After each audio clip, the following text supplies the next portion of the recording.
আজ রান্না করব মাছের ডিম। তো মাছের ডিম আমি কিভাবে রান্না করি চলেন আপনাদের সাথে একটু শেয়ার করে নিই। একটা কড়াইতে আমি গরম পানি বসিয়ে দিয়েছি আর দিয়ে দিলাম হলুদ। পানিটা একটু বেশি, এই জন্য বেশি পরিমাণে লবণ দিয়ে দিব। মাছের ডিমগুলো দিয়ে আমি 2 থেকে 3 মিনিট মতো এভাবে সিদ্ধ করে নিব। মাছের ডিমগুলো সিদ্ধ করা হয়ে গেছে, এবার দিয়ে দিব লবণ আর হলুদ, পেঁয়াজ কুচি আর মরিচ কুচি, সাথে দিয়ে দিব ধনিয়া পাতা কুচি। এবার আমি এখানে যেটা অ্যাড করব সেটা হচ্ছে আদা রসুনের পেস্ট। 1 চামচ আদা বাটা আর 1 চামচ রসুন বাটা দিয়ে দিব, সাথে একটা ডিম দিয়ে দিব। এবার দিয়ে দিব এখানে আমি অল্প পরিমাণে বেসন। সব উপকরণ এখানে দেওয়া হয়ে গেছে। এবার আমি যেটা করব, ভালো করে আমি ডিমের সাথে এই উপকরণগুলো মাখিয়ে নিব।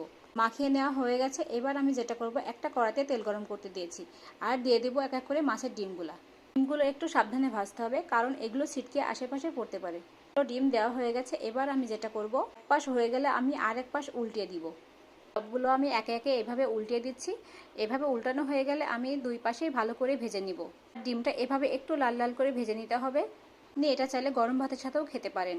ভাজা হয়ে গেছে। এবার আমি সবগুলো মাছের বড়া উঠিয়ে নিব। দেখতেই পাচ্ছেন কত সুন্দর একটা কালার এসেছে আর খেতেও কিন্তু মজাদার হয়েছে। এবার একই পাত্রে আমি গোটা করে কেটে রাখা আলু ভেজে নিব। আলুর গায়ে একটু লালচে কালার হলে আমি আলুগুলো উঠিয়ে নিব। এবার দিয়ে দেবো পেঁয়াজ কুচি।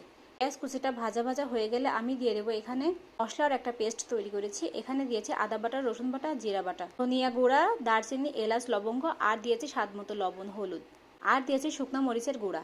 মশলাটা এবার আমি ভালো করে কষিয়ে নেব। হালকা পরিমাণে পানি দিয়ে কষানো হয়ে গেলে এর ভিতরে দিয়ে দেবো মাছের ডিম দিয়ে আলু একসাথে মশলার সাথে মাখিয়ে দিব। রান্না করে নেওয়ার জন্য দিয়ে দিব পরিমাণ মতো পানি। পানিটা দেওয়ার পরে আমি 8 থেকে 10 মিনিট মতো এটা রান্না করে নিব। রান্নাটা কেমন হয়ে যায় সবাই কমেন্ট করে জানিয়ে দিবেন, আর ভালো লাগলে আমার পেজটা ফলো করে দিবেন। রান্নাটা পছন্দ হলে অবশ্যই রান্নাটা শেয়ার করে দিবেন। দেখে খেতে ইচ্ছে করছে।